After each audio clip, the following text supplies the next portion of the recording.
जी, अस्सलाम वालेकुम। वालेकुम सलाम जी।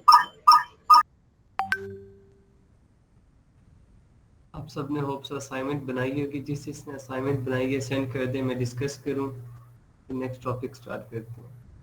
और कोशिश किया करें सब लोग हैंड फ्री यूज किया करें। मेरी वॉइस रिकॉइल होती है या फिर आप जब कोई क्वेश्चन करने लगते हैं तो इको जनरेट होती है, फिर शोर होता है। असाइनमेंट सेंड करें फिर डिस्कस करते हैं।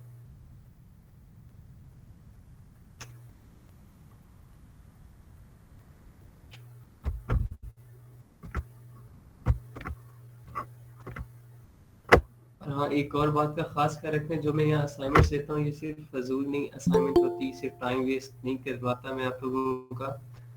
ये सारी असाइनमेंट्स एंड पे आपको बहुत ज़्यादा हेल्प आउट करेंगी। आप लोगों ने अपना पोर्टफोलियो जनरेट करना है, और जो पोर्टफोलियो आप जनरेट करना है वो यही आपके असाइनमेंट ही उस पोर्टफोलियो में लगेंगी। और जब मार्केट में आप लोगों ने जाना है तो आपका पोर्टफोलियो बहुत ज़्यादा इम्पैक्ट कर रखेगा, उस पर मतलब अच्छा खासा उसकी इमेज होगी। इसलिए अपना पोर्टफोलियो रेडी करें स्टार्ट से। ये जो जो मैं टास्क देता हूँ डेली बेसिस पे ये कंप्लीट किया करें। अभी तक मेरे पास एक ही आई है और माज फिर दोस्त की भी आ गई है। 4। अच्छा, मैं मिलकर ये जो आपने सेंड किए हैं मुझे काइंडली स्क्रीनशॉट भेज दें। एक बार डाउनलोड करूंगा फिर ओपन करने में टाइम लग जाएगा। मुझे स्क्रीनशॉट भेज दें ग्रुप में ही। जी, ये मिस खंसा की है असाइनमेंट, ये डिस्कस करते हैं फिर नेक्स्ट मूव करते हैं। Product category gift for children, ठीक है। उसके बाद parent SKU MTCM 3 in 1 NBY, ठीक है। ये इन्होंने SKU बनाया अपनी मर्जी से, ये कुछ भी हो सकता है, कोड है, ठीक है, मैंने बताया था स्टॉक कीपिंग यूनिट है, कुछ भी हो सकता है। पेरेंट नेमिंग, ये पेरेंट टाइटल था बेसिकली, चले वहाँ हेडिंग पेरेंट नेम की थी तो आपने वो दी।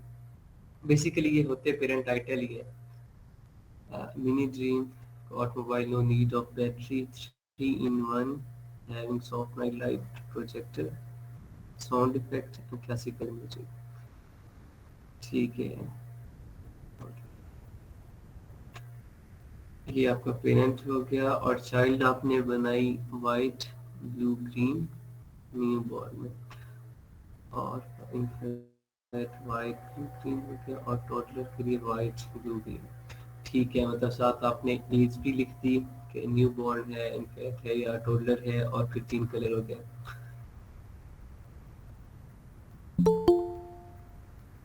अच्छा, फॉर से पहले कॉमा ना लगाएं, ठीक है। क्लासिकल म्यूजिक के बाद और फॉर से पहले ये कॉमा ना लगाएं, करेक्टर आपका ऐसे जा रहा है, इसकी जरूरत नहीं है। और उसके बाद कॉट मोबाइल, ठीक है जी, बाकी ठीक है आपकी। वेल डन मिस कंसा। नेक्स्ट ये है मास फिरदौसी, मास की है ये। प्रोडक्ट टाइप क्लॉथिंग थी। SKU आपका हो गया कैप 02P, ठीक है, रेड पिंक। अच्छा, ये यहाँ पे SKU देखें, इसके SKU पे फोकस कीजिएगा अपनी स्क्रीन जूम करके। इसके SKU देखें, यहाँ पे इसने किया small white, medium white, large white. मतलब इसने जो यहाँ पे SKU अरेंज किए हैं वो कलर के अकॉर्डिंग अरेंज किए हैं। तीनों वाइट पहले ले लिए, फिर तीनों रेड ले लिए, फिर तीनों पिंक ले लिए। इस तरीके से भी हो सकता है, अच्छा है, गलत नहीं है, हो सकता है। लेकिन बेहतर ये है कि आप साइज के अकॉर्डिंग करें। क्यों? क्योंकि जो मेन आपकी वेरिएशन बन रही है वो साइज की बेस पे बन रही है। उसके बाद जो सब वेरिएशन है वो कलर की बेस पे बन रही है, ठीक है। तो पहले कोशिश करें साइज के अकॉर्डिंग अरेंज करें, small small small, then medium medium medium, और फिर लार्ज लार्ज लार्ज, उसके अकॉर्डिंग कलर कर लें। ये मेथड भी है और जो आपने किया ये भी ठीक है, ठीक दोनों है, लेकिन वो थोड़ा सा ज्यादा इफेक्टिव है। नेक्स्ट ब्रांड नेम आ गया आपका JP fabrics. Enjoy the fashion cap mockup है। फैशन कैप आपका कीवर्ड भी हो सकता है, एंजॉय द फैशन।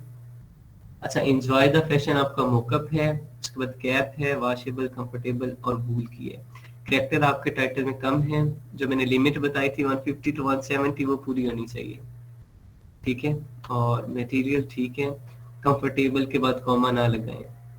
अंदर आपने और ज्यादा हेल्पिंग कीवर्ड ऐड करने हैं, ठीक है। और जो लास्ट हेल्पिंग कीवर्ड होगा उसके बाद कॉमा नहीं लगेगा, कॉमा सिर्फ मेन कीवर्ड के बाद और हेल्पिंग कीवर्ड्स के दरमियान में लगेगा बस। और जो हाइफिन है वो साइज जिसे डायमेंशन बोलते हैं और कलर के दरमियान आएगा बस। स्मॉल और वाइट के दरमियान, मीडियम वाइट के दरमियान आपने वो हाइफिन लगानी है। बाकी ठीक है, आपका जो मेथड है पेरेंट चाइल्ड का वो आपका सही है।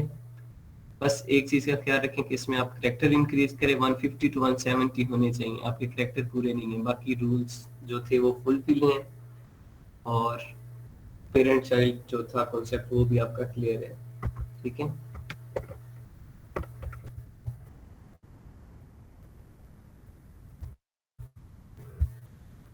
ये जो फाइल आ गई,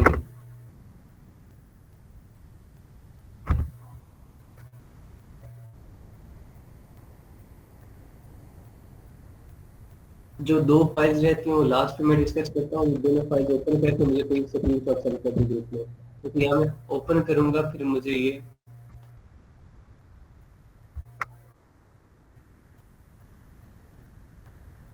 चलें, ठीक है, ठीक है। माइक्रोफोन ऑफ कर दें, ठीक है। लास्ट टाइम हम लोगों ने यहाँ तक डिस्कस किया था, यहाँ तक आपका किसी का कोई क्वेश्चन है तो पूछ लो।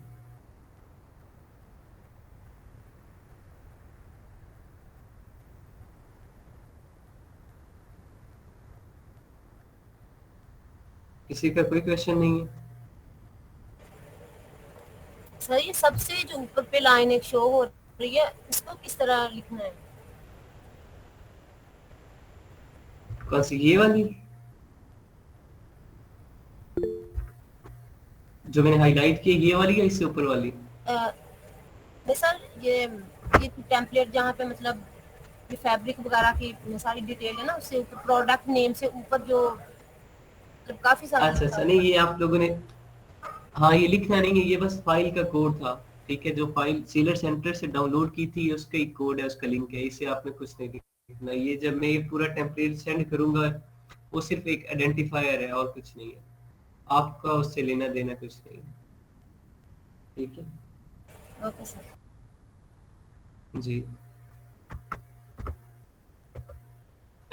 आज नेक्स्ट हमारा ये नेक्स्ट है 3-4 कॉलम आज करेंगे हम लोग। ये थोड़े से एक्टिव होके सुनने हैं, क्योंकि ये जो कॉलम है ई से लेके जे तक, ये ऐसे कॉलम है कि जब आप लोगों ने सोर्सिंग करनी है ये कॉलम तब काम आएंगे, ठीक है। जब सोर्सिंग करनी है तब भी काम आएंगे और लिस्टिंग में भी काम आएंगे, तो ये थोड़ा सा अटेंटिव होके सुनिएगा। प्रोडक्ट आईडी, प्रोडक्ट आईडी क्या होती है? हर प्रोडक्ट जो भी हम अमेज़न भेजते हैं उसकी यूनिक आईडी होती है, ठीक है। लाइक यहाँ पे पीछे मैंने वेरिएशंस कितनी यहाँ पे शो है आप लोगों के सामने, 8 वेरिएशंस हैं।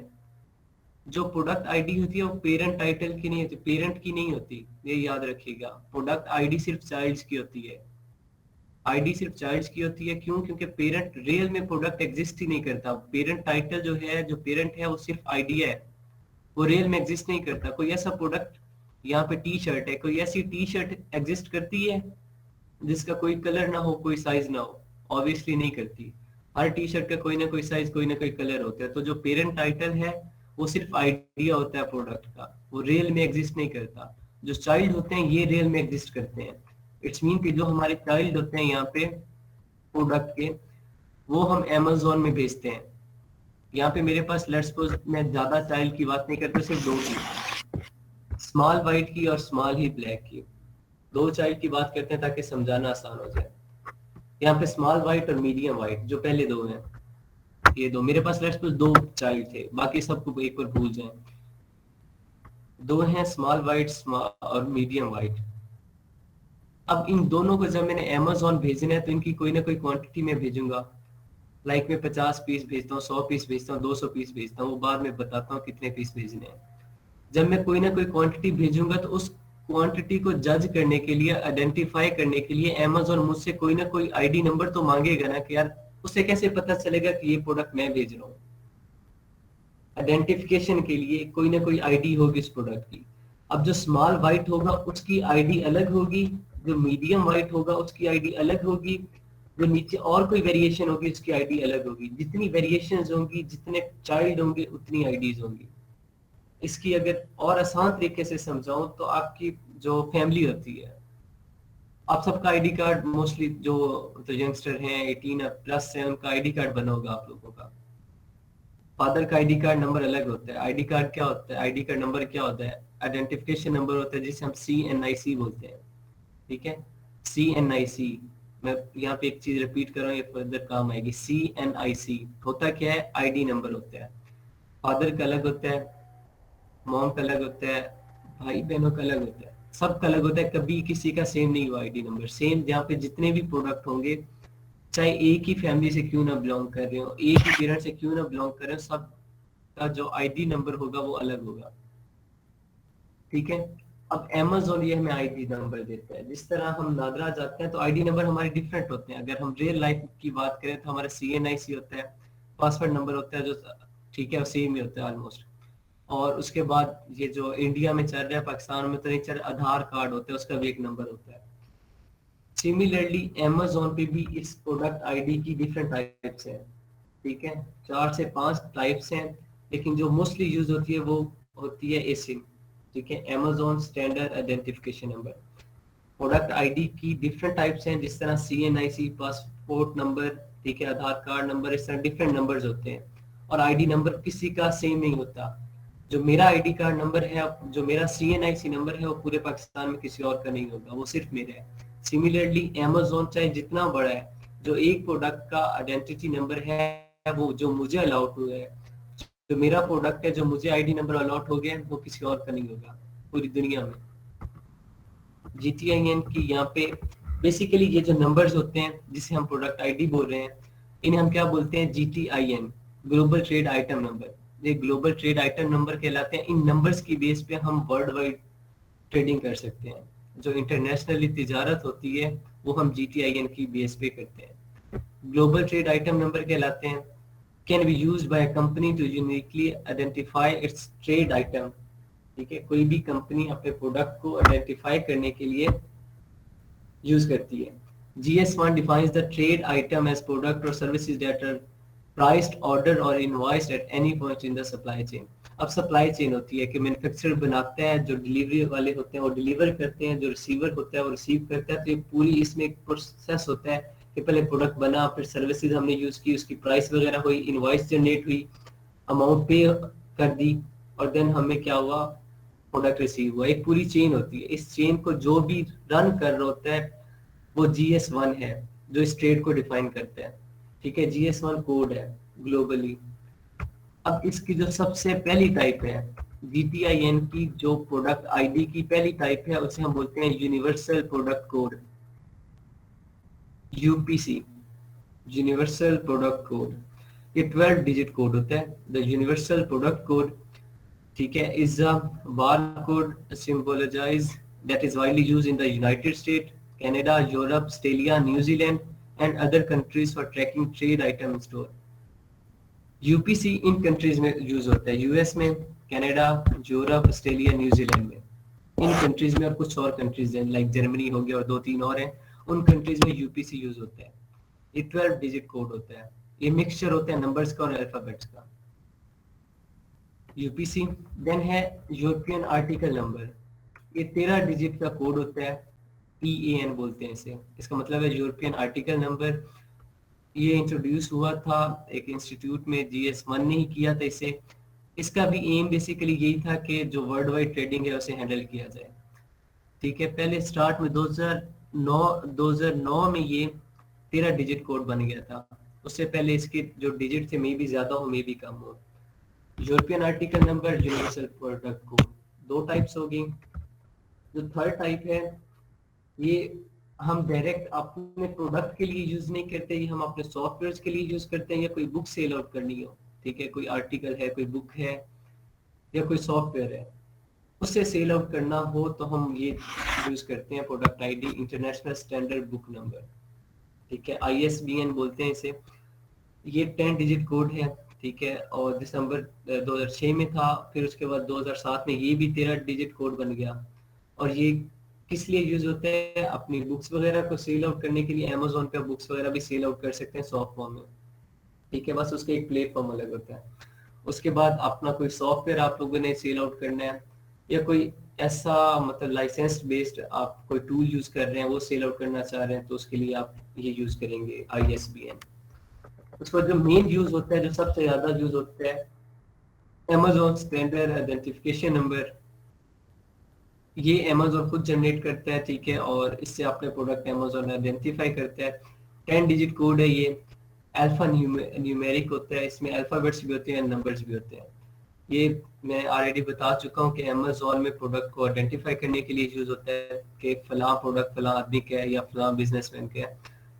ये हर प्रोडक्ट का यूनिक होता है। Is assigned when you create a new product in Amazon catalogue.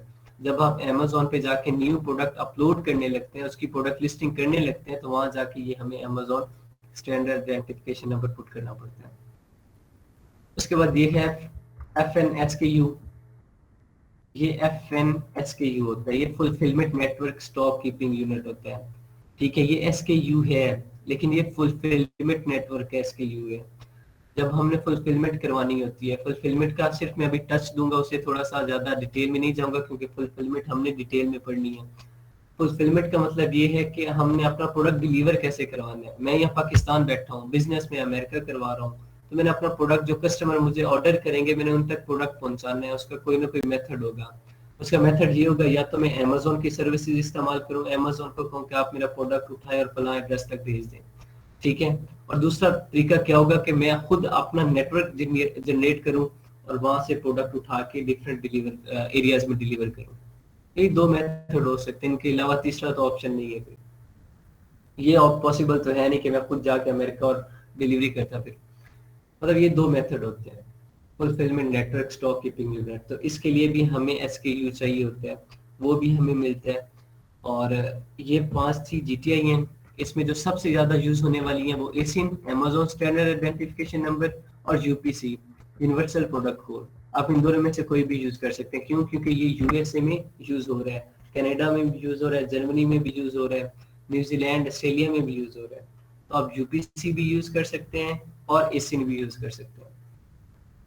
ये GTI है ना, ये नीचे वेबसाइट्स तो गिवन है, आप यहाँ से बाय कर सकते हैं। ये कोड हमें बाय करने पड़ते हैं जब भी हम अपना प्रोडक्ट मेरे सोर्स करवा रहे होते हैं, मैन्युफैक्चरिंग करवा रहे होते हैं, तो हमें पहले बार कोड बाय करने पड़ते हैं। मोस्टली मैन्युफैक्चरर के पास भी होते हैं बार कोड, डायरेक्टली वहां से हो जाते हैं। Amazon से बाय कर सकते हैं। ये वेबसाइट्स हैं GS1 की, मैंने बताया था GS1 है, वो सर्विसेज है कि उन ट्रेड को डिफाइन करता है पूरी चेन में।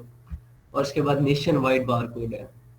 ये दो ऐसी वेबसाइट्स हैं जिनसे आप लोग ये GTINs बाय कर सकते हैं। ये प्रोडक्ट IDs थी। अब यहाँ पे हम लोग ASIN ही पुट करेंगे, आप लोग ASIN ही यूज करेंगे। हर प्रोडक्ट मैंने बताया कि हर यहाँ पे जो भी चाइल्ड है उसकी ID डिफरेंट होगी। यहाँ ऑलमोस्ट जितनी भी आपके पास चाइल्ड होंगी उनके सामने आप लोगों ने ASIN लिख देना है, और उसके बाद यहाँ प्रोडक्ट ID लिखना है।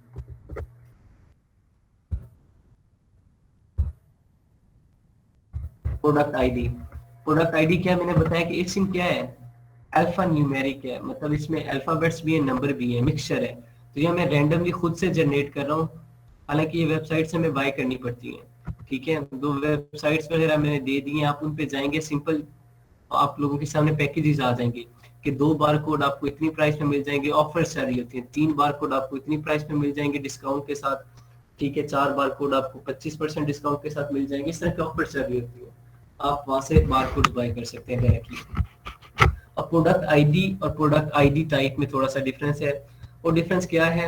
आईडी टाइप्स मैंने आप लोगों को पढ़ा दी। प्रोडक्ट आईडी टाइप्स कितनी है? यूपीसी है, एफएनएसक्यू है, ठीक है, ईएएन है, यूरोपियन आर्टिकल नंबर, एसिन है, अमेज़न स्टैंडर्ड आइडेंटिफिकेशन नंबर। और मैंने आपको कहा है कि हम एसिन यूज करेंगे, तो यहाँ प्रोडक्ट आईडी क्या यूज कर रहे हैं? एसिन यूज कर रहे हैं सबके सामने। और प्रोडक्ट आईडी क्या है? एसिन कितने डिजिट का नंबर था? 10 डिजिट का नंबर था, 10 डिजिट कोड है, अल्फा न्यूमेरिक है, इसमें नंबर भी मिक्स है और अल्फाबेट्स भी मिक्स है। लाइक इस तरह का रैंडमली 10 डिजिट का कोड होगा ये, ठीक है। 10 डिजिट कोड होगा रैंडमली, या मैं रैंडमली पुट कर रहा हूँ, वैसे ये बाय करने पड़ते हैं, हम खुद से जनरेट नहीं करते हैं। वहाँ ऑफर होती है, खुद से भी जनरेट करते हैं, लेकिन वो अमाउंट फिर ज्यादा हो जाती है। सेम इस तरीके से प्रोडक्ट आईडी टाइप का डिफरेंस है, और ये आपको सोर्सिंग में बहुत ज्यादा काम आने वाले हैं। वहां जाके लेटर और हम ज्यादा डिटेल में एक्सप्लेन करूंगा, हम डिस्कस करेंगे वहां पे। लेकिन यहाँ पे इतना कॉन्सेप्ट आप लोगों के लिए, आपके लोगों के पास होना जरूरी है कि आईडी, प्रोडक्ट आईडी क्या होती है, प्रोडक्ट आईडी टाइप्स कितनी है, और फिर किस टाइप का कितना डिजिट का कोड है। बस इतनी इंफॉर्मेशन काफी है। और मेन जो आप लोगों को याद रहने वाली चीज जरूरी है वो यूपीसी और एसिन है। बाकियों की खैर है, क्योंकि उनसे आप लोगों का वास्ता नहीं पड़ने वाला। ये दो चीजें जरूरी हैं, यूपीसी और ASIN. ASIN stand for Amazon standard identification number, UP stand for universal product code. ये क्लियर है?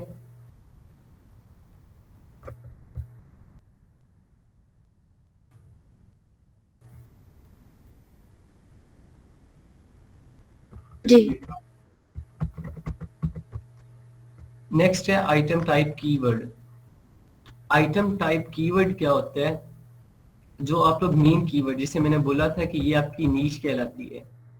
नीश क्या होती है? आपका जो मेन प्रोडक्ट होता है, आपके प्रोडक्ट का जो मेन नेम होता है, वो नीश कहलाती है। तो यहाँ पे इस लिस्टिंग में, ये जो यहाँ आप लोगों के सामने स्क्रीन पे विजिबल है, यहाँ पे नीश कौन सी है? आप में से कोई बताएगा?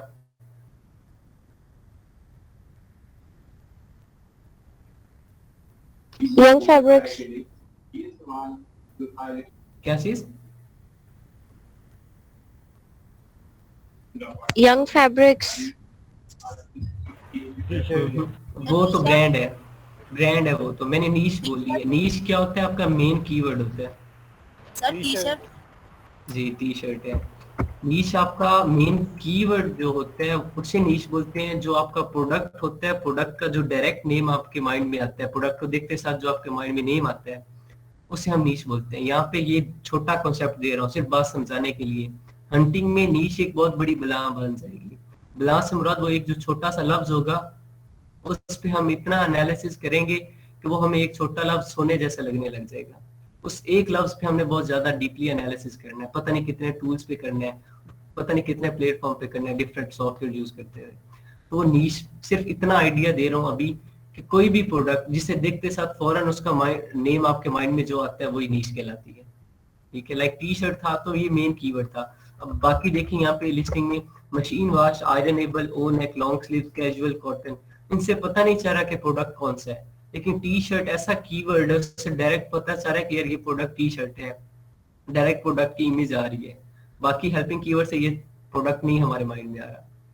ठीक है, इसे नीच बोलते हैं, और वही आपका आइटम टाइप कीवर्ड होता है। आइटम टाइप कीवर्ड क्या है? T shirt.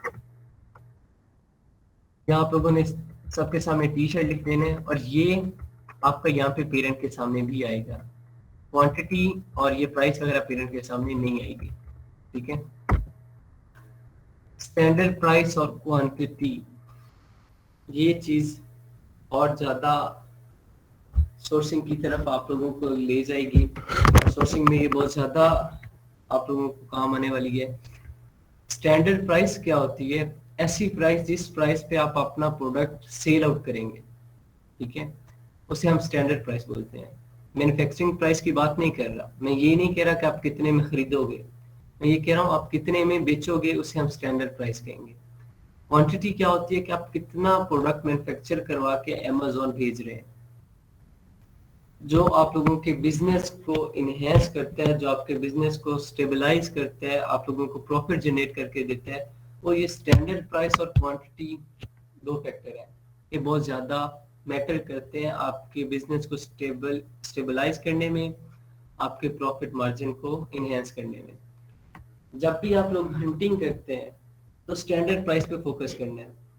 ठीक है, स्टैंडर्ड प्राइस आपकी $15 से कम ना हो। आपने जो भी प्रोडक्ट हंट करना है फ्यूचर में, उस प्रोडक्ट की जो प्राइस, स्टैंडर्ड प्राइस, वो $15 से कम ना हो और $50 से ज्यादा ना हो। ठीक है, सिर्फ इतना एक बार पॉइंट याद रखें, लेटर ऑन डिस्कस करता हूँ इस पे। देन क्वांटिटी की बात कर रहा हूँ। क्वांटिटी मैटर करती है स्टैंडर्ड प्राइस पे। ठीक है, स्टैंडर्ड प्राइस पे कैसे मैटर करती है क्वांटिटी? की आपकी जेब में कितना पैसा है। अगर इनकेस एक प्रोडक्ट है $15 का और आपकी जेब में सिर्फ $15,000 है, तो आप कितने पीस बनवा सकते हो? ऑब्वियसली 1000 पीस बनवा सकते हो। 15,000 गया। तो क्वांटिटी किस पे डिपेंड कर रही है? प्राइस पे, लेकिन स्टैंडर्ड प्राइस पे नहीं, मैन्युफैक्चरिंग प्राइस पे। और फिर ये दोनों आपके बिजनेस को इनहेंस कर सकती है। अब यहाँ जो एक चीज समझने वाली है, यार ठीक है, स्टैंडर्ड प्राइस अगर इनकेस $15 से कम और $50 से ज्यादा ना हो, ये फैक्टर मैंने इसलिए कहा है। $15 से अगर आपकी जो स्टैंडर्ड प्राइस है वो कम होती है, तो आपका जो प्रॉफिट मार्जिन होता है, जो आपको बचना है, जो प्रॉफिट होना है, वो आपका लेस देन 30% चला जाता है। Amazon पे आपने जो भी बिजनेस स्टार्ट करना है, उसमें आपका प्रॉफिट मार्जिन एटलीस्ट 30% हो। प्रॉफिट मार्जिन क्या होता है? लेट्स सपोज, सिंपल अल्फाज में समझाता हूँ कि आप कोई भी चीज खरीदते हैं 10 रुपए की, रुपए की बात करें, 10 रुपए में कोई प्रोडक्ट खरीदा है और ले आए घर, हमसाए को पसंद आ गया, ये हमसाए को छोड़े घर में दूसरे भाई को पसंद आ गया वो प्रोडक्ट, कुछ भी था, तो वो कहता है कि यार मुझे ये 8 रुपए में दे दे। आप लोगों ने क्या किया है जी, वो प्रोडक्ट आप 10 किलोमीटर दूर से लेके आए थे, 10 रुपए का लिए है, आपका 5 रुपए का, मैं सिर्फ छोटी अमाउंट में बात कर रहा हूँ कि 5 रुपए का आपका खर्चा हुआ है लाने में उसे, टोटल वो आपको प्रोडक्ट पड़ा 15 रुपए में। आप वो बेच कितने में रहे हैं? 10 रुपए में, 8 रुपए में। आगे भाई को बेच ही रहे हैं ना, सेल कर रहे हैं, 8 रुपए में सेल कर रहे हैं। तो यहाँ पे खुद अंदाजा लगाया आपको प्रॉफिट हुआ या लॉस हुआ है। ऑब्वियसली अंधे को भी पता चल जाएगा लॉस हुआ है। अगर दूसरे पॉइंट ऑफ व्यू से देखें, ठीक है, आपने लिया तो 10 रुपए में था, आपने खर्चा भी किया 5 रुपए का, 15 रुपए का पड़ रहा है। आपने जब भाई को बताना है कि मैंने कितने का खरीदा है, 10 रुपए का खरीदा, वो कहेगा चल ठीक है मुझे 10 का ही दे दे। 10 का आप बेचेंगे तो भी लॉस होगा, 15 का बेचेंगे तो भी लॉस होगा, प्रॉफिट नहीं हो रहा, क्योंकि आपने खर्चा किया है घर लाने तक 5 रुपए का। इट्स मीन आप लोगों को कितना सेल करना है? 30% प्रॉफिट रखना है। टोटल प्राइस कितनी बन गई? मैन्युफैक्चरिंग प्राइस, मतलब 10 रुपए बनवाने में उस प्रोडक्ट के, 5 रुपए उसका खर्चा घर तक लाने में, 15 रुपए का बन गया वो प्रोडक्ट। आप उसे कितने का सेल आउट करना है? कम से कम 25 रुपए का सेल आउट करेंगे, तब जाके आपका जो प्रॉफिट मार्जिन वो राउंड अबाउट होगा 50-60% तक। ठीक है, अगर वो आप 20-22 रुपए का बेचते हैं तो फिर आपका प्रॉफिट मार्जिन 30 अबव होगा, फिर आपको प्रॉफिट होगा 6-7 रुपए का। सिमिलरली आपने जो भी प्रोडक्ट मैन्युफैक्चर करवाना है, अगर उसकी मैन्युफैक्चरिंग आपको $5 की पड़ रही है, तो आपने कम से कम उसकी जो स्टैंडर्ड प्राइस रखनी है Amazon पे, जिस प्राइस में आपने बेचना है उससे, वो $15 से ज्यादा हो। और ये प्राइस हम आंखें बंद करके खुद से नहीं लगा देते कि भाई मुझे वो प्रोडक्ट इतने में मैन्युफैक्चर हुआ है और मुझे $10 में मैन्युफैक्चरिंग हो रही है मेरे प्रोडक्ट की, और मैं उसे $20 में सेल आउट कर दूं। डायरेक्ट ऐसे नहीं हम लगा सकते $20। क्या पता उस प्रोडक्ट की मार्केटिंग में, उस प्रोडक्ट की मार्केट में उसकी प्राइस $15 चल रही हो। इट्स मीन आपने मैन्युफैक्चरिंग महंगी करवाई है, मैन्युफैक्चरिंग आपने $10 की करवा ली है, मैन्युफैक्चरिंग आपने महंगी करवाई है, प्रोडक्ट जो है वो बिक $15 का है मार्केट में। मार्केट में जितने भी सेलर बैठे उन्होंने प्राइस $15 रखी है। और आपको अगर आपके जो खर्चे हैं मैन्युफैक्चरिंग के अलावा, Amazon वेयर हाउस चार्जेस होते हैं। वेयर हाउस क्या होता है? ऐसी जगह जहाँ Amazon प्रोडक्ट स्टोर करते हैं, ठीक है, स्टोर रूम में Amazon का, जहाँ सबके प्रोडक्ट्स पड़े होते हैं। वेयर जो हमारा प्रोडक्ट पड़ा होगा हम उसका किराया दे रहे होंगे, वेयर हाउस चार्जेस होते हैं। फिर Amazon रेफरल फी लेते हैं। रेफरल फी क्या होती है कि जब भी प्रोडक्ट हम कोई प्रोडक्ट सेल आउट करते हैं तो Amazon उसमें से कमीशन लेते हैं, वो कमीशन Amazon ने लेना है। उसके बाद हम डिलीवरी Amazon से करवा रहे हैं, क्यों? क्योंकि हमारा अपना नेटवर्क नहीं होता, मैं खुद जाके डिलीवरी नहीं कर सकता, तो हम Amazon की सर्विसेज इस्तेमाल करते हैं।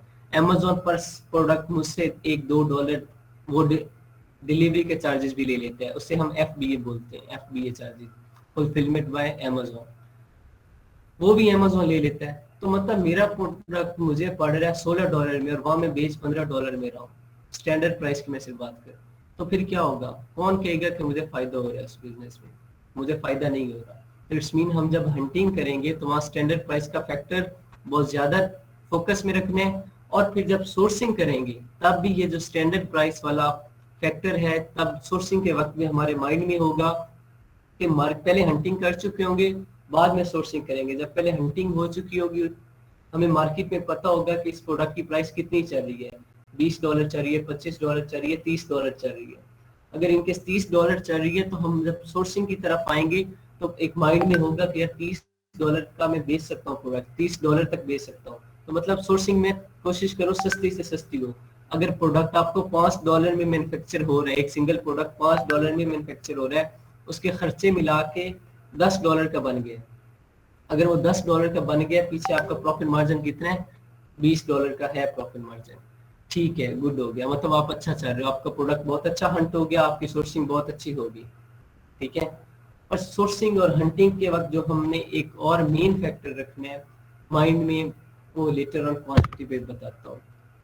ये प्राइस का होता है फैक्टर। ठीक है, आप लोगों ने इस तरीके से स्टैंडर्ड प्राइस रखनी है, और 50 से ज्यादा क्यों ना हो, इसका जो मेन रीजन है, जब 50 से ज्यादा होगी तो उसका जो स्टैंडर्ड साइज होगा, प्रोडक्ट का स्टैंडर्ड साइज भी बड़ा हो जाएगा। जाहिर बात, अगर महंगी चीज है तो उसका स्टैंडर्ड साइज बड़ा होगा। फिर हंटिंग में हम ऐसा प्रोडक्ट हंट कर लेंगे जिसका साइज ज्यादा हो जाएगा, तो हमें साइज के फैक्टर को भी देखना होता है। प्रोडक्ट का साइज जो है वो 2 किलो से ज्यादा ना हो, 2 kg से ज्यादा ना हो, ये फैक्टर भी हम लोगों ने देखना होता है। ये लेटर ऑन हम डिस्कस करेंगे हंटिंग में, ये सारे रूल्स कि हमें कैसा प्रोडक्ट हंट करना है, वो हंटिंग पे है। मैं यहाँ सिर्फ स्टैंडर्ड प्राइस बता रहा हूँ कि अगर हम साइज बड़ा कर लेंगे तो ऑब्वियसली प्राइस इंक्रीज होगी। तो अगर प्राइस 50 से ज्यादा हो जाए किसी भी प्रोडक्ट की, तो ये इंसान की कुदरती फितरत है कि हम ज्यादा सस्ती चीज भी नहीं खरीदते, हम ज्यादा महंगी चीज भी नहीं खरीदते। ये मार्केट में चलने के लिए, मार्केट में सर्वाइव करने के लिए ये चीजें आप लोगों को पता होनी चाहिए। मतलब जो सस्ती चीज होगी $15 से कम, एक तो उसमें हमारा लॉस है, प्रॉफिट मार्जिन हमें कम है। चले लेट्स सपोज अगर वो $15 की बिक्री है, मैं सोर्सिंग सस्ती करवा लेता हूँ, मैं सोर्सिंग सस्ती करवा लेता हूँ, $2 का प्रोडक्ट मैन्युफैक्चर करवा लेता हूँ, फिर मेरा प्रॉफिट मार्जिन $5-6 बन जाएगा, लेकिन प्रॉफिट तो आ रहा है। लेकिन यहाँ पे जो चीज मैटर कर रही है कि वहां पे देखें, एक तो मैंने स्टैंडर्ड वहां पे क्वालिटी लो कर ली, प्रोडक्ट लो क्वालिटी का मैन्युफैक्चर करवा लिया, और फिर सेल आउट कर रहा हूँ। और लोग यहाँ पे, जो लोगों की मेंटेलिटी होती है, वो क्या देखते हैं कि ये $15 में ये प्रोडक्ट सेल आउट कर रहा है, इसके साथ वाला 18 में कर रहा है, उसके साथ वाला 19 में कर रहा है, इसकी प्राइस सबसे कम है, तो लोग फिर भी आपका प्रोडक्ट नहीं खरीदेंगे, डाउटफुल रहेंगे, यार इसकी प्राइस ही सबसे कम क्यों है, क्योंकि उन्हें साफ पता चल रहा होगा कि मे भी इसकी क्वालिटी लो होगी। और अगर प्राइस इंक्रीज कर जाए, मतलब $50 से इंक्रीज हो जाए, तो भी लोग थोड़े से डाउटफुल हो जाते हैं, यार एक्स्ट्रा ऑर्डिनरी चीज है, हमें ये नहीं चाहिए, हम स्टैंडर्ड में रहते हैं, दरमियान में रहते हैं। तो इसलिए ये प्राइस का फैक्टर बहुत ज्यादा इम्पैक्ट करता है आपके सेल्स रेट को। ठीक है, देन नेक्स्ट क्वांटिटी आता है। क्वांटिटी का मैंने बताया आप लोगों को, क्वांटिटी डायरेक्टली किस पे डिपेंड कर रही है, आपकी स्टैंडर्ड प्राइस पे और आपकी जेब के वजन पे। जेब के वजन से मुराद है आपकी जेब में पैसा कितने। अगर इनकेस आपके पास क्वांटिटी का एक मतलब रियल लाइफ एग्जांपल दे के समझाता हूँ ताकि अच्छे से समझ आ जाए, क्योंकि क्वांटिटी किसी भी प्रोडक्ट की फिक्स नहीं होती, ये आपकी अपनी मर्जी होती है कि आप जितनी मर्जी क्वांटिटी भेजें, कोई लिमिटेशंस नहीं है। लेकिन आपने किस प्रोडक्ट की कितनी क्वांटिटी भेजनी है, ये फैक्टर मैटर करता है। और फिर यहाँ पे एक और चीज मैटर करती है कि आपने प्रोडक्ट कैसा लेना है और उसकी कितनी क्वांटिटी भेजनी है, कैसा प्रोडक्ट लेना है, ये फैक्टर भी है। अब लेट्स सपोज आप लोगों के पास $1000 है मैन्युफैक्चरिंग के लिए, प्रोडक्ट बनवाने के लिए, और आपने 2 प्रोडक्ट हंट किए हैं। हंट से मुराद 2 प्रोडक्ट आपने सेलेक्ट किए हैं कि मैं ये 2 प्रोडक्ट सोर्स करवा सकता हूँ। एक प्रोडक्ट में आपने कर लिया ओवन, ठीक है, बड़ा प्रोडक्ट है, और एक आपने प्रोडक्ट कर लिया ये टी शर्ट कर लिया, ठीक है, टी शर्ट कर लिया, हेलमेट कर लिया, होला हुक कर लिया, या कोई ऐसा प्रोडक्ट आपने अपनी मर्जी से छोटा प्रोडक्ट, ठीक है, लेट्स वो टी शर्ट कर ली। अब टी शर्ट और ओवन, आपके पास मैन्युफैक्चरिंग प्राइस कितनी है, सिर्फ $1000 है। टी की सोर्सिंग जो आपको पड़ेगी ना, मैक्सिमम एक अच्छी टी शर्ट आपको $1 में सोर्सिंग पड़ जाएगी। ठीक है, सोर्सिंग ये रियल बता रहा हूँ, ये जब हम सोर्सिंग करेंगे आप लोग खुद देख के हैरान हो जाएंगे, हैरान रह जाएंगे कि इतनी सस्ती सोर्सिंग कैसे हो सकती है। आपको एक टी शर्ट $1 में पड़ेगी। अगर $1 में आपको एक टी शर्ट मिल रही है, $1000 में कितनी आप सेल बनवा सकते हैं, मैन्युफैक्चर करवा सकते हैं, ऑब्वियसली 1000 टी शर्ट आपकी सीधी सीधी। अब वो 1000 टी शर्ट आपने मार्केट में प्राइस देखी कि एक टी शर्ट आप $1 में मैन्युफैक्चर करवा के कितने में बेच रहे हैं जी, $15 में, कम से कम $15 में, $15 में सेल आउट कर रहे हैं। $1 में मैन्युफैक्चर हुई है। अब $1 में मैन्युफैक्चर हुई है, लेट्स सपोज उसकी शिपिंग चार्जेस, मतलब हमने चाइना से सोर्सिंग करवाई अमेरिका, उसकी सोर्सिंग एक टी शर्ट पे हमें $1 पड़ा। हालांकि इतना महंगी सोर्सिंग होती नहीं है, शिपिंग होती नहीं है, सस्ती हो जाती है, तो 1000 पीस आपका $200 तक हो जाएगा शिप। लेकिन लेट्स सपोज एक टी शर्ट पे मेरी $1 शिपिंग कॉस्ट आ रही है, $2 खर्च हो गया, Amazon मुझसे चार्जेस ले रहा है, जो डिलीवरी के $2 ले रहा है, एक टी शर्ट के $2, 4 हो गया। उसके बाद 50 सेंट होती है आपके Amazon वेयर हाउस की फीस, और 50 सेंट होती है आपके रेफरल फी, $5, टोटल $5 का आपका प्रोडक्ट हो गया, सारे खर्चे मिला के। पीछे आपका प्रॉफिट कितना हो रहा है एक टी शर्ट पे? $10। आपके पास शर्ट्स कितनी थी? 1000। क्वांटिटी कितनी थी शर्ट की जो मैन्युफैक्चर करवाई थी? 1000 क्वांटिटी थी। जब 1000 पीस बिकेगा तो आपका प्रॉफिट कितना होगा? आपको एक टी शर्ट पे $10 का प्रॉफिट हो रहा है, और आपकी 1000 टी शर्ट है, तो ऑब्वियसली सीधा सीधा $10,000 का आपका प्रॉफिट हो गया। प्रोडक्ट छोटा था, मैन्युफैक्चरिंग प्राइस भी कम थी, स्टैंडर्ड प्राइस भी कितनी थी? सिर्फ $15। मार्जिन हमारा क्या था? ज्यादा, प्रॉफिट मार्जिन हमारा ज्यादा था, और क्वांटिटी ज्यादा थी, 1000 पीस था, ठीक है। प्रॉफिट मार्जिन भी ज्यादा था, क्वांटिटी भी ज्यादा थी, मैन्युफैक्चरिंग प्राइस कम थी। प्रॉफिट कितना हुआ? $1000 से $10,000 का। अब दूसरी साइड देखते हैं, ओवन की तरफ। ओवन है, बड़ा प्रोडक्ट है, आपके पास प्राइस सेम है, मैन्युफैक्चरिंग प्राइस $1000 ही है। ओवन आपको क्या लगता है कम से कम कितने में मैन्युफैक्चर होगा? एक ओवन, अच्छा ओवन, कम से कम $200 तक मैन्युफैक्चर होगा, कम से कम, ठीक है। अच्छा ओवन, अगर वो $200 तक मैन्युफैक्चर हो रहा है, आपको क्या लगता है कि आप वो ओवन $200 का मैन्युफैक्चर करवा के $2000 का बेच सकते हैं? $1000 का ओवन सेल आउट कर सकेंगे? कभी भी नहीं सेल आउट कर सकेंगे। $1000 मतलब ₹2 लाख अप्रोक्सीमेटली। अब 2 लाख का ओवन कौन लेगा? कोई भी नहीं लेता। तो ऑब्वियसली आप उसे मैक्सिमम अगर एक ओवन को बेच सकेंगे तो $300 तक, ये $350 तक सेल आउट कर सकेंगे, ठीक है। चले 350 तक मान लेते हैं, लेकिन इतना होता नहीं है। लेट्स सपोज 350 तक सेल आउट करते हैं। $1000 में आपको कितने ओवन बनेंगे? 5 ओवन आपके $1000 में बनेंगे, 5 ओवन। सिर्फ 200 का एक बना, 5 ओवन बन गया। जब सेल आउट करने हैं, ये सारे खर्चे मिला के $200 करें, ऐसे उसकी शिपिंग चार्जेस भी, वेयर हाउस चार्जेस भी, FBA चार्जेस भी, रेफरल फी भी, सारे खर्चे मिला के $200 का आपका एक ओवन पड़ रहा है। आप उसे बेच कितने में रहे हैं? $350 में। प्रॉफिट कितना आ रहा है एक ओवन पे? $150। 5 ओवन है तो कितना हुआ आपका प्रॉफिट? 750, I think so, $750। अब यहाँ पे देखें क्वांटिटी किस प्रोडक्ट की ज्यादा बनी। मैन्युफैक्चरिंग प्राइस दोनों में $1000 थी मेरे पास, दोनों में $1000 थी, टी शर्ट में भी, ओवन में भी। टी शर्ट की मैन्युफैक्चरिंग सस्ती पड़ी और स्टैंडर्ड प्राइस उसकी एज कंपेयर टू मैन्युफैक्चरिंग ज्यादा थी। वैसे $15 थी, लेकिन मैन्युफैक्चरिंग $1 में पड़ी है मुझे टी शर्ट की, प्रोडक्ट ऐसा था। फिर वो जब उसकी क्वांटिटी $1000 पीस थी और प्राइस उसकी 15 थी, सारे खर्चे मिला के $5, जो प्रॉफिट हुआ हमें $10,000 का। मैन्युफैक्चरिंग प्राइस हमारी 1000 ही थी और हमने टी शर्ट से $10,000 कमाया। और जब ओवन हमने लॉन्च किया, ओवन पे भी हमने 1000 इन्वेस्ट किया, आउटकम हमें कितने मिला? $750। 10,000 का और 750 का इन्वेस्टमेंट एक जितनी थी। ये चीजें जो है दो, स्टैंडर्ड प्राइस और क्वांटिटी, इस तरीके से जो इतनी लंबी स्टोरी मैंने सुनाई है, इस तरीके से आपके बिजनेस को इम्पेक्ट करती है। अगर स्टैंडर्ड प्राइस अच्छी है और आपने मैन्युफैक्चरिंग प्राइस के अकॉर्डिंग क्वांटिटी अच्छी सिलेक्ट की है, ठीक है, अच्छी क्वांटिटी की है, सोर्सिंग आपकी सस्ती हुई है, तो आपका प्रोडक्ट, आपका बिजनेस जो है वो बहुत ज्यादा जल्दी ग्रूम कर जाएगा। अगर इन केस आप लोगों ने एक तो हंटिंग गलत कर ली है, ऊपर से फिर प्रोडक्ट की जो मैन्युफैक्चरिंग है वो महंगी कर ली है, और आपके माइंड में ये हुआ कि जी मैं बड़ा काम कर रहा हूँ, ओवन का काम जो है बड़ा अच्छा चलेगा, और आपने वो किया और आपका प्रॉफिट मार्जिन आप लोगों के सामने लंबी स्टोरी से मैंने समझाया। सेम यही चीज, तो हंटिंग में ये दो फैक्टर आप लोगों ने बहुत ज्यादा फोकस में रखना है कि स्टैंडर्ड प्राइस उसकी अच्छी होनी चाहिए।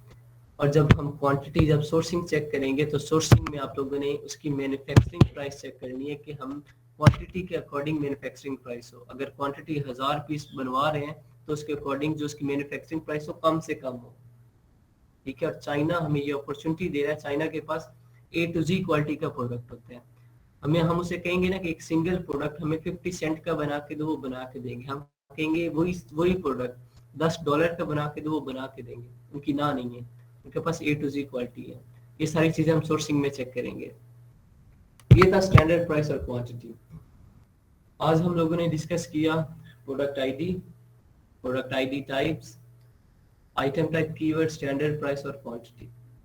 स्टैंडर्ड प्राइस मैंने बता दिया कि आप लोगों ने रखनी है $15 या 15 सेंट से लेके $50 या 50 सेंट तक, सॉरी 50 सेंट नहीं, ठीक है, $50 या $15।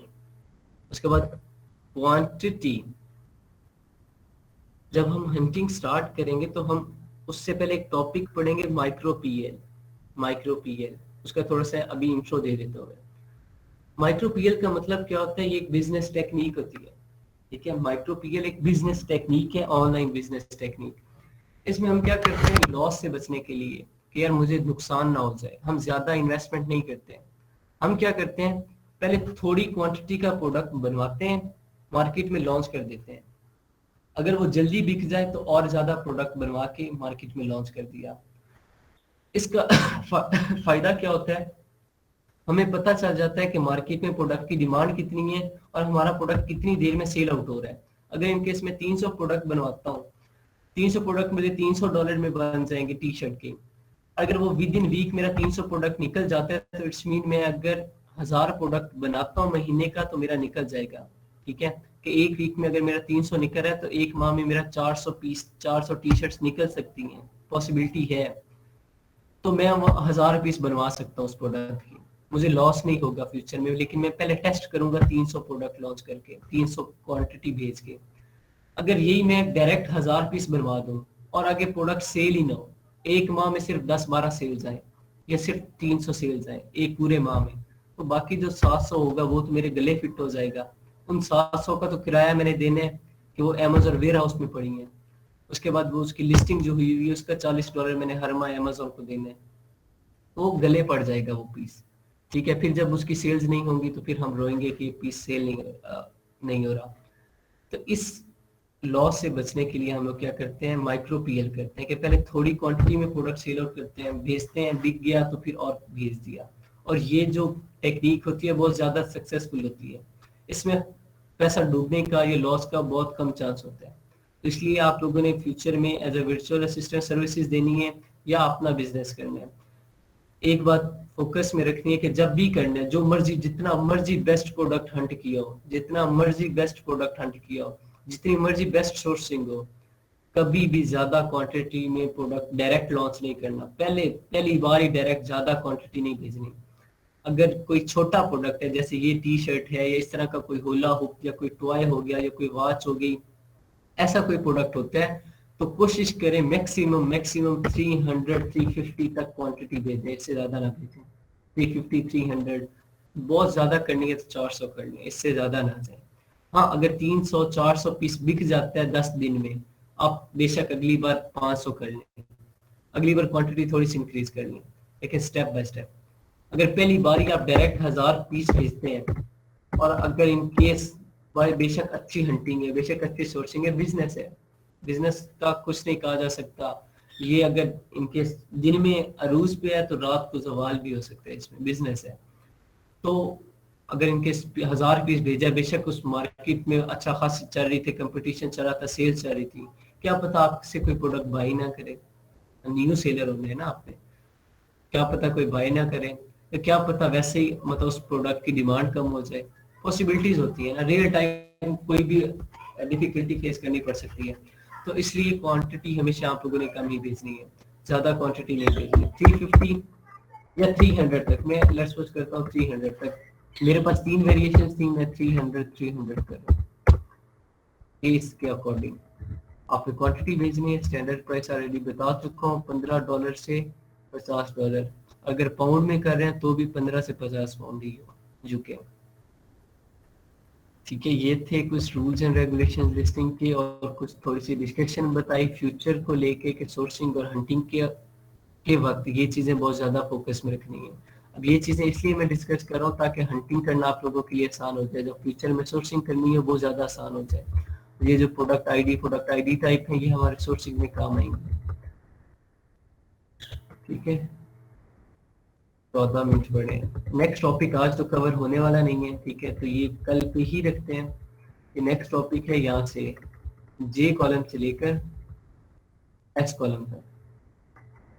ये इमेजेस है, इनका सिर्फ ओवरव्यू दे देता हूँ, करेंगे हम लोग कल ही, और आज नहीं करते क्योंकि 14 मिनट में ये कवर होने वाला नहीं है, इस पे कम से कम 1 घंटा लगना है इस टॉपिक पे, क्योंकि इसका थोड़ा सा हम लोगों ने लेके चलना है और सॉफ्टवेयर पे भी काम करना है, तब जाके ये हमारा ये जो है ना कॉलम तब कंप्लीट है।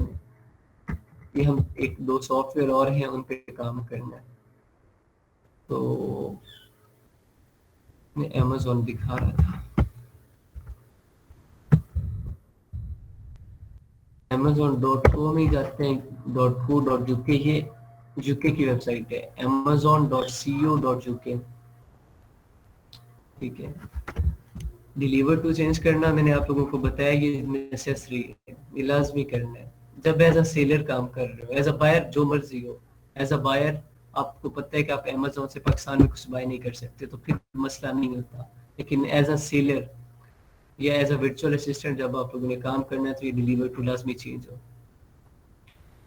अब मैं यहाँ किसी भी प्रोडक्ट की आप लोगों को इमेजेस दिखा दूं और बस थोड़ा सा आइडिया दे दूं कि ये वो क्या है। अब यहाँ पे ये देखिए सॉक्स है, ये पाउंड में 5.99 टू 12.74 पाउंड तक की रेंज है, इतनी रेंज में बिक रहे हैं। इसकी प्राइस देखें जी, इनकी सॉक्स की 6 पेयर है, ठीक है।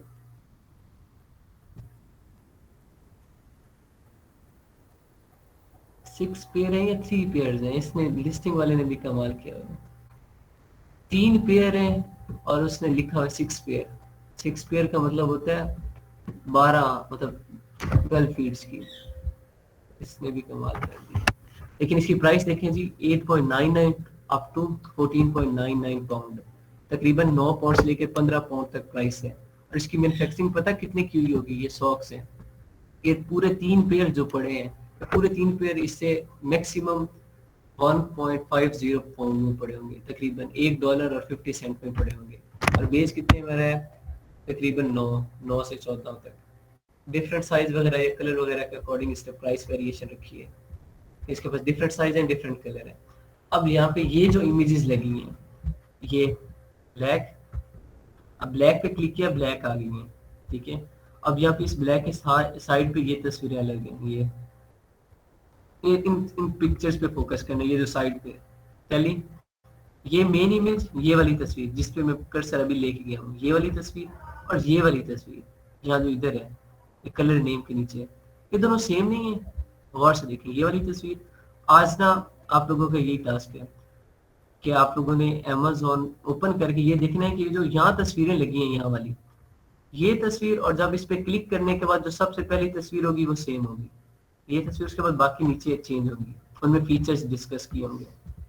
ये देखें, उसी प्रोडक्ट को एक सिंगल ब्लैक वाली सॉक्स को लेके इसने एक्सप्लेन किया हुआ है, और नीचे साइज। अब मैं व्हाइट वाली पे क्लिक करूंगा, हॉनर व्हाइट पे, जैसे इस पे क्लिक किया तो ये सारी व्हाइट, ये देखें ये व्हाइट आ गई, ये व्हाइट और वो व्हाइट, एक ही तस्वीर है, ये सारी व्हाइट आ गई है। अगर मैं यहाँ पे इस लाइट ग्रे पे क्लिक करता हूँ तो ये ग्रे वाली सारी तस्वीरें आ गई। मतलब ये वेरिएशंस के अकॉर्डिंग चेंज हो रही है इमेजेस। जिस तरह लास्ट टाइम हमने पेरेंट चाइल्ड की है कि जो कलर होगा, जो SKU होगा उसके सामने सेम आएगा, ठीक है। सिमिलरली जैसे ही हम इस पे क्लिक करते हैं यहाँ तस्वीरें चेंज हो जाती हैं। यहाँ जो इमेजेस लगी हैं ये वाली, ये 6 तस्वीरें, इन्हें हम क्या बोलते हैं, इन्हें वेरिएशंस बोलते हैं, ठीक है। आप लोगों को पता होगा, यहाँ देखिए कलर भी चेंज हो रहे हैं, white, Honor dark grey, Honor white, Honor black, black, ये कलर वेरिएशंस हैं। और ये जो तस्वीरें लगी, इन तस्वीरों को हम बोलते हैं स्वैच इमेजेस, स्वैच इमेजेस। और ये जो यहाँ तस्वीरें हैं, ये एक सिंगल वेरिएशन को डिस्क्राइब कर रही होती है। सिंगल वेरिएशन से बड़ा सिंगल कलर को, ये ग्रे है तो अब ग्रे को एक्सप्लेन कर रही होंगी, ठीक है। ये मेन, ये इमेजेस होती हैं अदर इमेजेस, इन्हें अदर इमेजेस बोलते हैं, ठीक है, जो प्रोडक्ट को डिस्क्राइब कर रही होती है, और इन्हें स्वैच इमेजेस बोलते हैं। और यही काम हम लोगों ने कल करना है कि ये वो उन्होंने कैसे लगाई हैं, तस्वीरें लगाई कैसे हैं, और फिर ये जो सीक्वेंस है, जो कंपैरिजन, जो कन्वर्जन्स लगाई हैं कि इस इमेज पे क्लिक करो तो उधर उस जैसी इमेज आ जाए, इधर इस पे क्लिक करो तो उधर सारी जैसी ओपन हो जाए, तो ये उन्होंने कैसे किया, ये कल हम डिस्कस करेंगे। चला मेन इमेज से, मेन इमेज URL से लेके स्वैच इमेज URL तक, ये कल हम करेंगे। अभी जो आज डिस्कस हुआ है, जो पहले हमारे टॉपिक्स थे, उनमें किसी का कोई क्वेश्चन या वैसे इनसे हट के किसी का कोई क्वेश्चन है तो पूछ लो। सर ये अमेरिकन स्टैंडर्ड आइडेंटिफिकेशन नंबर और यूपीसी में से बेहतर कौन सा है? एसिन, Amazon standard identification mostly use यही होता है, अदरवाइज दोनों एक जैसे हैं, दोनों मतलब ट्रेड नंबर है, बार कोड्स हैं, हो जाते हैं दोनों यूज। डिपेंड करते हैं मार्केट प्लेस पे, आप मार्केट प्लेस कौन सी यूज कर रहे हो। अब सम टाइम ऐसा होता है कि हम ऐसी मार्केट प्लेस यूज कर रहे थे लाइक दुबई है, सऊदीया है, तो वहाँ यूपीसी नहीं काम करता, वहाँ हमें एसी ही चलाना पड़ता है, अमेजोन स्टैंडर्ड आइडेंटिफिकेशन नंबर। और अगर इनके यूएसए में है या जर्मनी में है या ऑस्ट्रेलिया में है, तो वहाँ चाहे एसिन यूज करो चाहे यूपीसी यूज करो, बात एक ही है। वहाँ पे इन दोनों का आपस में कंपटीशन नहीं होगा, वहाँ दोनों एक जितनी अहमियत रखेंगे। लेकिन सऊदीया में अब ऑब्वियसली यूपीसी काम नहीं करेगा, बेशक उसका नाम यूनिवर्सल प्रोडक्ट कोड है, लेकिन वो यूनिवर्सली नहीं होता, एसिन जो है वो हर जगह हो जाएगा।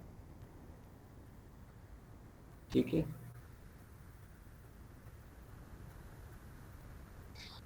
एक्सक्यूज मी, जी मैंने ये पूछा था कि अगर हम बीइंग वर्चुअल असिस्टेंट काम करें तो फिर तो हमें सोर्सिंग करवा के सोर्सिंग हुई भी मिलेगी ना, फिर तो हमें सोर्सिंग नहीं करनी पड़ेगी क्योंकि ये तो मैन्युफैक्चरर का काम है।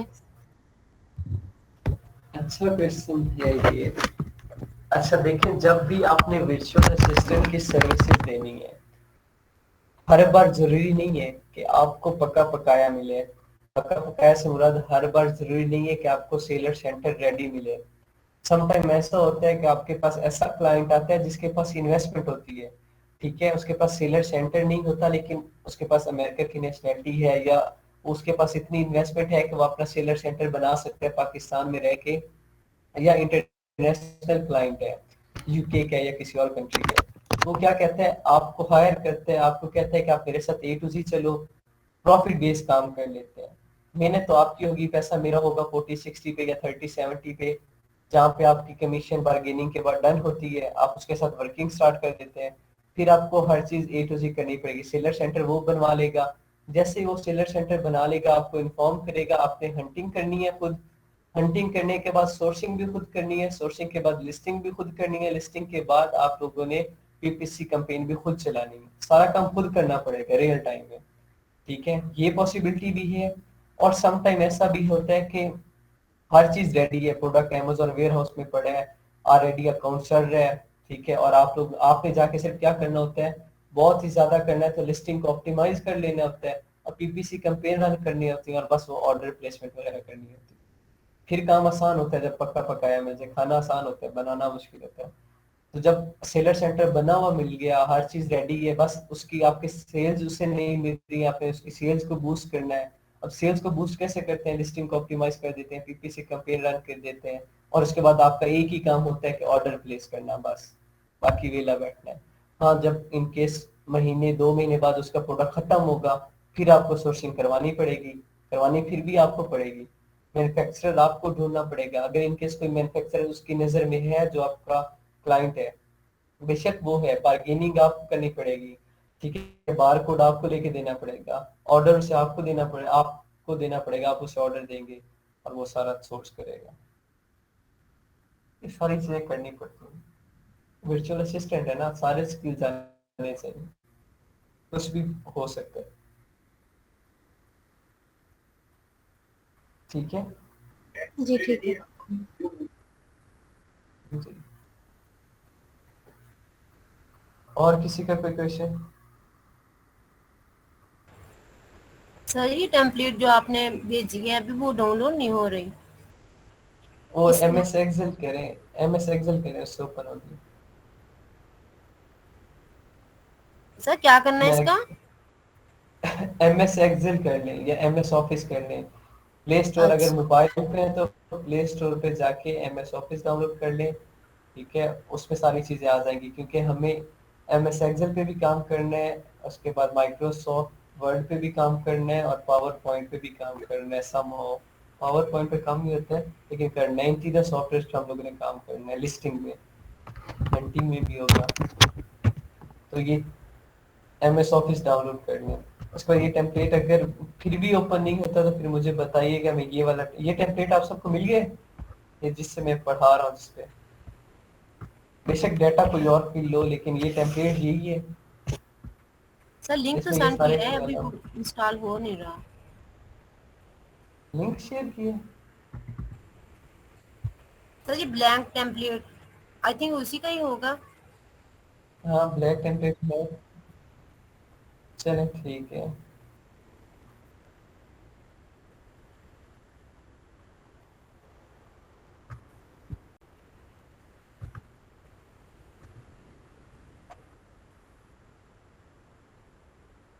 प्रीवियस लेक्चर का उन्हें लिंक वीडियोस भेज दें। अच्छा प्रीवियस असाइनमेंट्स का I have no idea. Newcomer, इन्हें प्रीवियस लेक्चर्स के जो लिंक्स हैं वो सेंड कर दें, ये देख लेंगी वीकेंड तक। और आप जो असाइनमेंट्स जो मैंने दिए हैं प्रीवियस लेक्चर्स में वो मुझे नेक्स्ट मंडे चेक करवा दीजिएगा। वीकेंड है, फ्राइडे सैटरडे संडे ऑफ होगा, कोई क्लास नहीं होगी। आप प्रीवियस 2 क्लासेस हुई हैं वो देख लीजिएगा।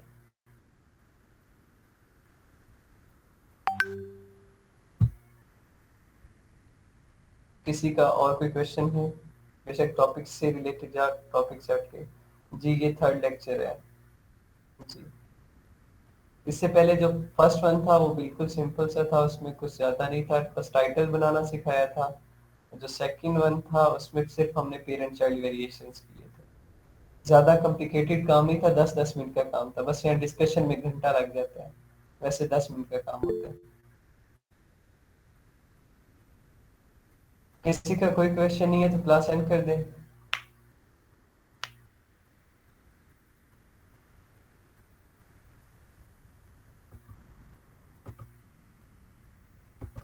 जी चलें ठीक है, अल्लाह हाफिज़ एवरीवन।